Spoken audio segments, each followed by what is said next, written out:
Hey yo, what we saying? It's your boy AJ, and welcome to my brand new Pokemon channel. For those of you guys that don't know, I do have a main channel which I mainly focus on Dragon Ball Z gaming content. There will be a link in the description for that in this video, so feel free to check that out. But we're gonna start things off on this Pokemon channel, nice and easy, with my top 10 Pokemon. So we're gonna go from 10 to 1, obviously, pretty much. Just a quick disclaimer, there's going to be no legendary Pokemon in this. I'm going to do that for a separate video, going over my top 10 legendary Pokemon. But without further ado, let's hop into the first Pokemon, which is the virtual Pokemon Porygon Z. Now Porygon Z is a pretty good normal type Pokemon, base stat total of 535, it's a pretty good special attacker, decent speed as well. If you have Tri Attack on this guy, or even Hyper Beam, stuff like that, he is going to pretty much clean house. That's all I'm going to say. Now this guy was introduced in Generation 4 games as an evolution to Porygon 2, who was an evolution to Porygon from the original Red and Blue games. The way you get this guy is you have to have the Dubious Disc item, which you could find in the post game, I believe, of Diamond and Pearl. You can find it during the main story of Platinum, as it was part of the enhanced Sinnoh Pokédex. Moving on swiftly to number 9, and number 9 is none other than the Water Dragon type Pokemon Kingdra. Kingdra, for those of you guys that played Gold, Silver and Crystal, is pretty synonymous with Clear, the 8th gym leader of Blackthorn City, and Kingdra is a really good Pokemon. So its stat total is pretty average all around, but it's spread evenly throughout every single stat pretty much. So you can have it as a special attacker or a physical attacker, so you can use Dragon Dance, Waterfall, or you could use Scald and Hydro Pump and Draco Meteor, those sort of moves. This Pokemon was introduced in the Johto region in the Gold and Silver games. I think originally the way you got it was you have to have a Seadra hold a Dragon Scale and trade it over, and I think that's how they kept it for the newer games. But yeah, with that being said, number 9 is Kingdra. Now moving on to number 8, which is pretty much the only Kalos Pokemon on this list, being none other than the normal electric type generator Pokemon Heliolisk. Heliolisk was introduced in X and Y. It's a good electric type. There's plenty of other better electric types, but to me, this is probably my favourite electric type Pokemon. Just because I mean, look at this dude. Just because he's a bit underappreciated, I do feel like. Again, you do notice a theme here. There is a lot of special attackers. This guy is pretty much a fast special attacker. His physical defense is pretty bad, but his special defense is pretty good. Being at 94, his base stat total is 481, so not the best, but he's good enough to get you through any sort of let's play you're doing of X and Y. Obviously with moves like Electro Ball, if you're faster than the target, all that sort of stuff. So moving on to number 7, which again is the only Galar Pokemon on here, and that being Orbeetle. Orbeetle is a Bug and Psychic type Pokemon, the 7-spot Pokemon, that's its classification, if you want to call it that. Introduced in Sword and Shield, this Pokemon did come with its own Gigantamax form as well, which you can see here. Now, Orbeetle is probably for me a rare instance of the starting bug of the region being pretty good. No, not to bash on Butterfree, Beedrill, Wormadam, Vikavolt, not to bash on any of those, but I just feel like Orbeetle brings that something extra to the field here. Orbeetle is mainly a defensive Pokemon, with 110 in physical defense and 120 in special defense. It has a good special attack. Its base stats total is 505, and it's pretty fast as well, so you know, you'll be dishing out some decent damage and tanking some decent damage as well.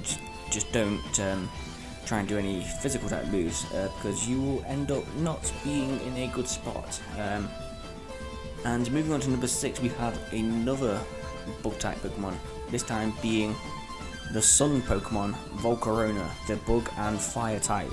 This is probably, many people thought this was a legendary Pokemon when this first came out with Black and White, Generation 5 of the Unova games. This Pokemon was featured, I think you found it in the Relic Castle, or you found it in a desert underground, and the way I think people found it, they thought it was a legendary Pokemon. It had like its own sort of special shrine, if you will, but that's just akin to how great this Pokemon is and how amazing this Pokemon is. Now, obviously being a special attacker again, with a special attack stat of 135, decent speed at 100, and special defense is 135. Its attack and physical defense let it down, but again, you are going to be primarily using this guy as a special attacker. Yeah, that is the bug and fire Pokemon Volcarona. Moving on to number 5, and now we're starting to get into the nitty gritty of things. Number 5 being Mismagius. Now, the one annoying thing is that to get this Pokemon's information, I had to look on the Gen 7 Pokedex, not the Gen 8 Pokedex, because Mismagius, for some reason, is not in the Sword and Shield games. Game Freak, what are you doing? Come on. So, Mismagius is the magical Pokemon. It's a pure Ghost type. It's mainly primarily used as a special attacker with special attack, special defense, and speed at 105, and its HP, attack, and defense at 60, bringing it to a base stat total of 495. Again, you're going to want to be using mainly probably like a Shadow Ball, Ominous Wind. You're going to want to be using those sort of moves. You can teach this guy like Psychic, all that sort of stuff as well.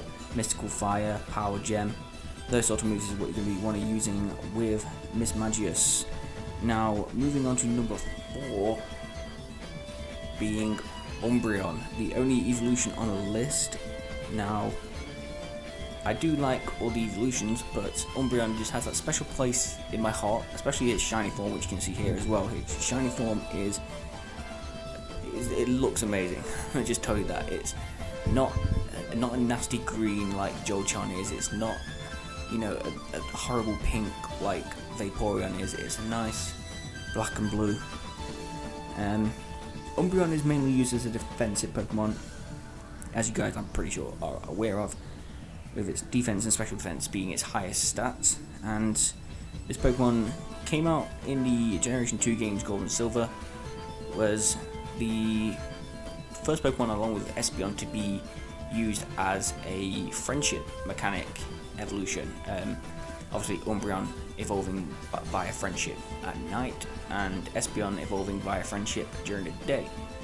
And that was probably one of the better mechanics Game Freak and Pokemon ever introduced, and I stick by that. Moving on very swiftly to the top 3 now, so taking the bronze medal, which might surprise some people. This is mainly everyone's number 1. Number 3 is Charizard.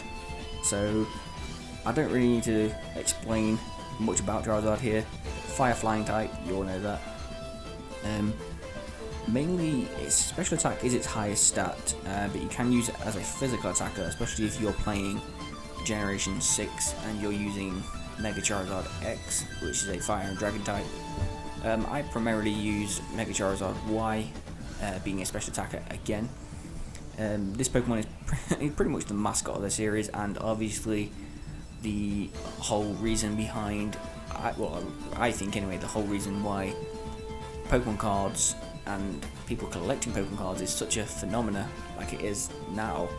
And if you have this card, the OG card at like a PSA 10 base, Shadowless, first edition, all that sort of good stuff, if you have all that, you're sitting on some absolute gold. You're sitting on some dollar. That is all I'm going to say on that one. But yeah, Charizard, you guys all know Charizard. obviously red, blue, yellow, green, yeah, the first generation. Yeah, he's the last generation 1 Pokemon though. Funny enough, there was only this Pokemon was the only generation 1 Pokemon I had on the list. Generation 1, I'm not really a fan of the designs as much as some people like to say, oh yeah, like Generation 1's the best.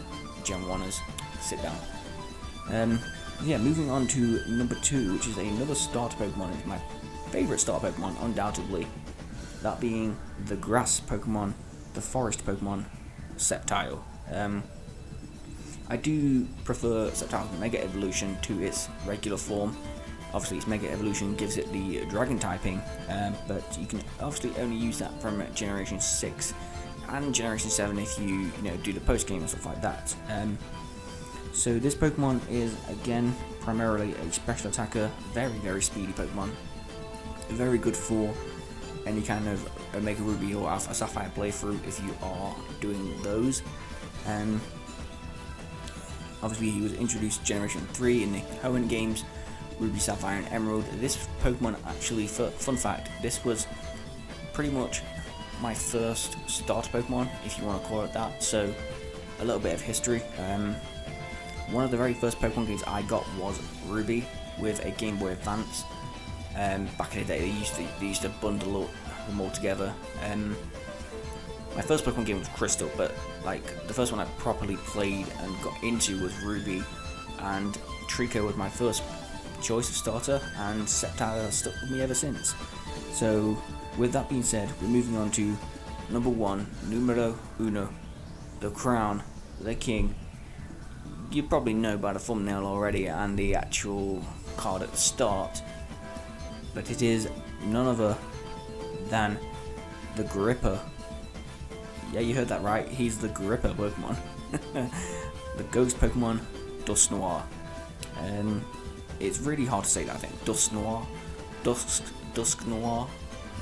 Yeah, sometimes it's a little bit tough to say that. Dusknoir is, to me, a really good Pokemon. Having a decently high attack stat and 2 monstrous defense stats, both special and physical defense. His speed lets him down and his HP lets him down, but you can probably attach a Quick Claw to this guy and he can learn pretty much 4 elemental punches, obviously being Shadow Punch, Fire Punch, Ice Punch and Thunder Punch. And you can probably even, I don't know, you could, you got Shadow Sneak, there's plenty of ways you can use this guy. Mega Punch.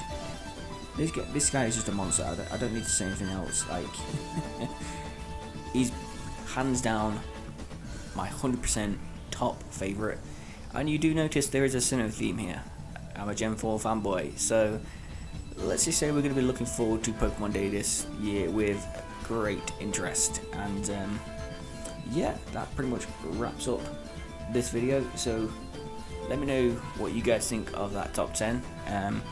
I could definitely see some differing opinions, maybe Charizard for some people, obviously, well, I'd say 90% of people is probably higher, and there's no, the only omissions I can think of that I really left out, and just to catch off some honorable mentions, Lucario, Garchomp and Dragonite, they only just missed out on the list when I was compiling it up, and yeah, it is what it is. Some Pokemon miss out. But with that being said, make sure to like, comment, subscribe. Like I said, the link to my main channel will be in the description. And with that, I'll see you guys in the next video. Bye guys.